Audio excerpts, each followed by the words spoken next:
Hey guys, welcome back to my channel. This is Mehezabin and I am from Bangladesh.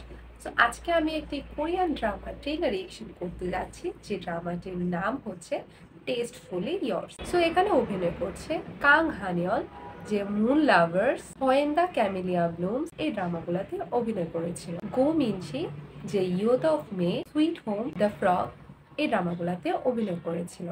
তাহলে আমরা টেস্টফুলি years ড্রামাটি trailer reaction করা শুরু করছি। 1 2 3।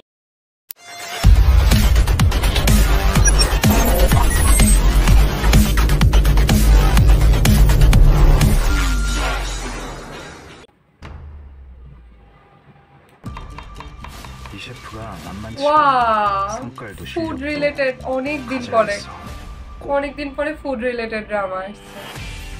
파인다이닝 흉냈는데 와? 서울도 아닌데 fine 회사 dining, 아닌데 사장님 어디 있냐? I think ও CEO থাকে কোনো 아 지금 뭐 রেস্টুরেন্টে। 하자는 কাং হানিয়ল 오 셰프 걔가 성격이 좀 ফানি রোলে হানিয়লকে এত ভালো লাগে। 음식이 식당 인수 ফানি টাইপের হবে আই থিঙ্ক। 네가 여기서 직접 일하는 거면 생각해 볼게. গোমনচি এখানে অনেক স্ট্রং টাইপের ক্যারেক্টার হবে। 왜 혼자요? 나보 나 왜? 나 안 해. 조선시대 온 거 같네. 나 노비된 거 같냐? পুরো ফানি একটা ক্যারেক্টার হবে। 오늘부터 우리랑 같이 일할 직원분이에요. 뭐들을 누나라고 오 아줌마 왔어요. 이전에 안 먹어본 거야? 근데 언제부터 내가 그쪽 손님이 어 된 거야? 위키르도 밥 왔어요. 먹으려고 식구 된 건지 왜 그래요? 연애를 하는 거예요. 어. 샌드위치 সবসময় শুধু মারামারি করবে। 이쁘네. 설레? 내가 설레? 참나. 이 사람 সোমিনদের সাথে একটা মুভি আছে, ওইটার মতো একটা ভাইব দিচ্ছে। 한 달만 참고 레시피 얻어서 식당 먹어버리면 되잖아. 솔직하게 말해. ও পুরো রেস্টুরেন্ট নিয়ে স্টোরি।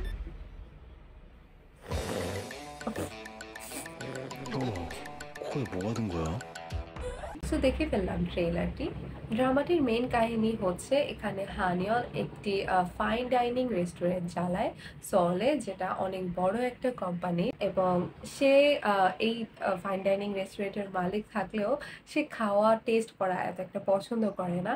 অন্যদিকে গোমেনচিও একটা রেস্টুরেন্টের মালিক, বাট সেটা হচ্ছে ওয়ান টেবিল রেস্টুরেন্ট, এবং সেখানে সে খুবই টেস্ট জিনিসটাকে অনেক প্রায়োরিটি দেয়। তার ফার্স্ট প্রায়োরিটি হচ্ছে টেস্ট। তো হানিওল থেকে গোমেনচির অনেক ডিফারেন্স আছে দুজনের বিজনেসে। একজন হচ্ছে যে অনেক বড় কোম্পানি চালায়, যেখানে ফাইন ডাইনিং রেস্টুরেন্ট, এটা হচ্ছে একটু ক্লাসি সাইডে। অন্যদিকে গোমেনচি যে ওয়ান টেবিল রেস্টুরেন্ট চালায় কোনো সাইনবোর্ড ছাড়া, কিন্তু তার টেস্ট জিনিসটা হচ্ছে যে ফার্স্ট প্রায়োরিটি। সো দুইজনের একটা ক্ল্যাশ হবে যখন তারা একসাথে একটা ছোট রেস্টুরেন্ট দিবে।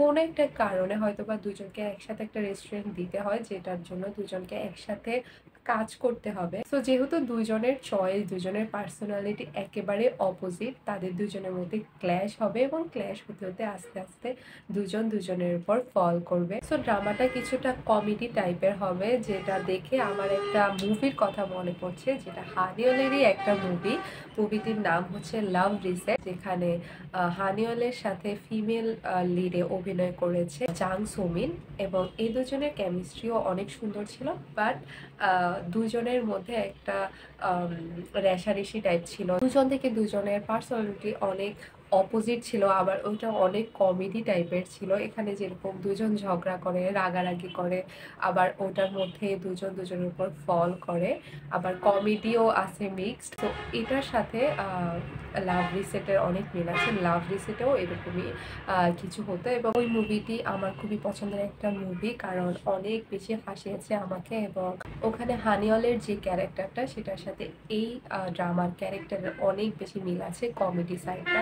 সো ওই মুভিতে যেহেতু তাকে আমার ভালো লেগেছে, অবভিয়াসলি এই ড্রামাতেও অনেক বেশি ভালো লাগবে, এবং কমেডি এলিমেন্টগুলাও খুবই ভালো লাগার মতো।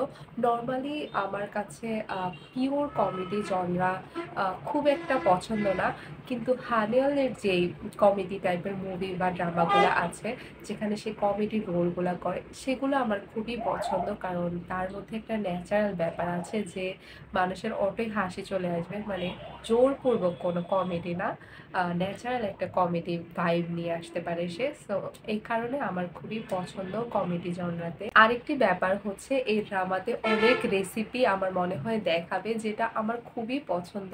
ফুড রিলেটেড ড্রামাগুলো খুবই কম হয় কোরিয়াতে, এবং যেগুলো হয় সেগুলো আমার পার্সোনাল ফেভারিট। কারণ ড্রামাতে বিভিন্ন ধরনের রেসিপি দেখতে বা তাদেরকে খেতে দেখতে, তাদেরকে বানাতে দেখতে, বিভিন্ন ধরনের ফুড বানাচ্ছে, এই জিনিসগুলা খুবই মজার হয়। সো এই কারণে আমি আরো বেশি এক্সাইটেড এই ড্রামাটি নিয়ে। আপনাদের কাছে কেমন লেগেছে ড্রামাটির ট্রেলারটি এবং আমার রিঅ্যাকশনটি অবশ্যই কমেন্ট সেকশনে জানাতে পারেন। আজকের মতো এতটুকুই। সবাই ভালো থাকবেন, সুস্থ থাকবেন। আল্লাহ হাফেজ।